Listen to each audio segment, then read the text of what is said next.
You can feel it everywhere, right? This growing chasm in American politics. But what if the problem isn't really the people? What if it's the system? So, in this explainer, we're going to skip the usual blame game. Instead, we're going to look at the hidden architecture of our division. The institutional, social, and tech forces that are systematically pulling the country apart. All right, let's dive in. I mean, it's the question that hangs over everything, isn't it? From awkward family dinners to the big national debates. Why does it feel like the gaps between us are just getting wider and wider? Well, to really get to the bottom of it, we first have to make sure we're all speaking the same language.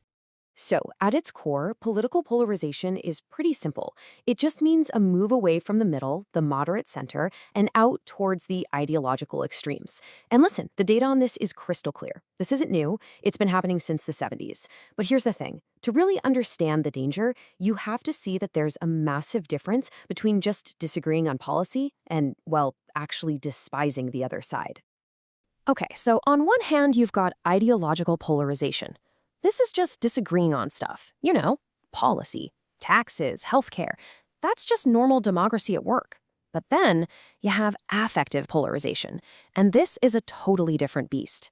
This one is emotional. It's where I disagree with you turns into I actually dislike you.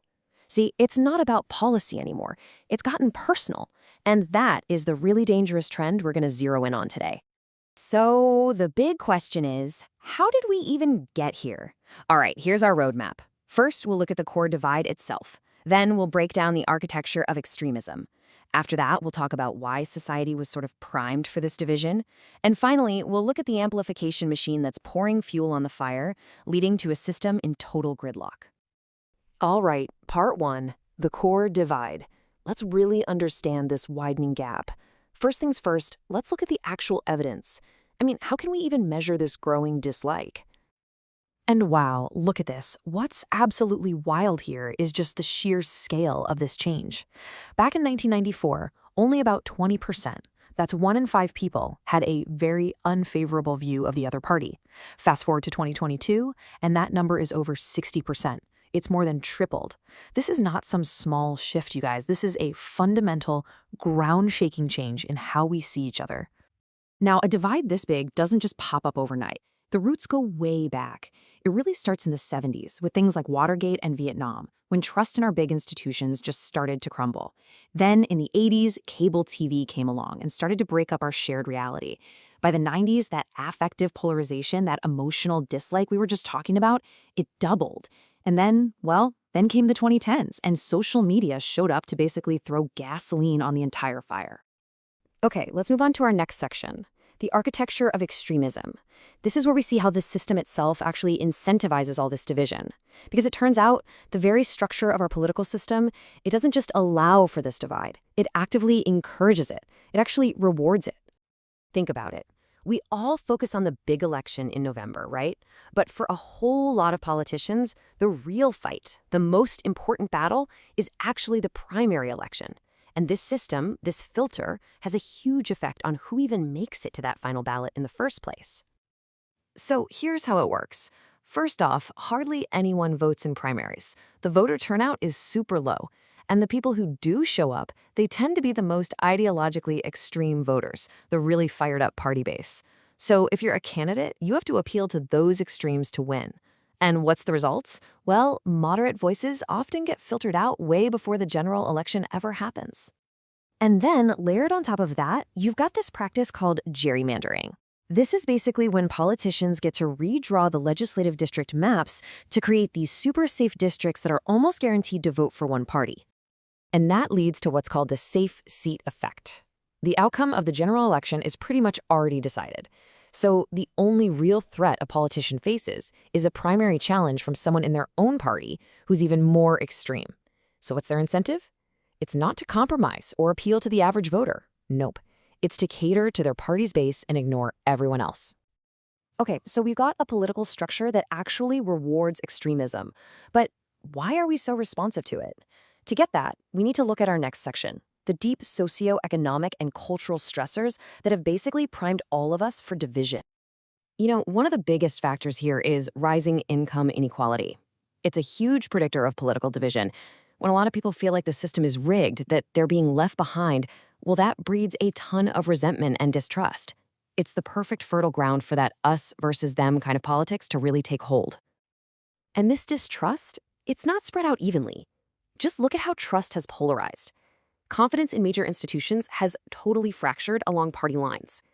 One side trusts the police and business, the other trusts the press and science. There's no shared, nonpartisan authority anymore that can act as a neutral referee. We've literally lost our common ground for agreeing on basic facts. And at the exact same time, we're sorting ourselves. There's this phenomenon called the big sort. We are more and more choosing to live in communities where everybody thinks and votes just like us. This creates these little bubbles, right? Both geographic and social. And they just constantly reinforce our own views and make the other side seem not just wrong, but totally alien. Now we get to the amplification machine. Let's talk about the great accelerator of all these trends, technology and our own behavioral feedback. The modern information environment is like a powerful engine that takes all these existing divisions and just cranks them up to 11. Just think about this shift for a second. Back in the 70s, most Americans got their news from one of three major networks. We all had a kind of shared reality. But today, the media landscape has been shattered into a million little pieces. You've got cable news, the internet, social media. We can all build our own perfect little information bubbles where we never, ever have to hear an opinion that challenges our own. And here's something that is absolutely crucial to understand. Your social media feed is not neutral. The algorithms that run these platforms are designed for one thing and one thing only: engagement. And you know what drives engagement? Extreme, emotional, and uncivil content. That's what gets the clicks and comments. So the system itself is literally built to amplify conflict, not to foster understanding. And all of this leads to a really dangerous psychological warp. It's called the misperception problem. Because our feeds are constantly showing us the loudest, most extreme voices from the other side, we start to believe that everybody over there is that extreme. We're not even arguing with the average voter anymore. We're fighting against a caricature that the algorithm built for us. And this misperception, it has some really dire consequences. I mean, just look at this number.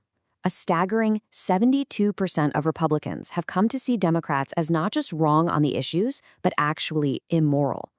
And think about it. When politics stops being about policy and becomes a fight against evil, well, there's just no room left for compromise.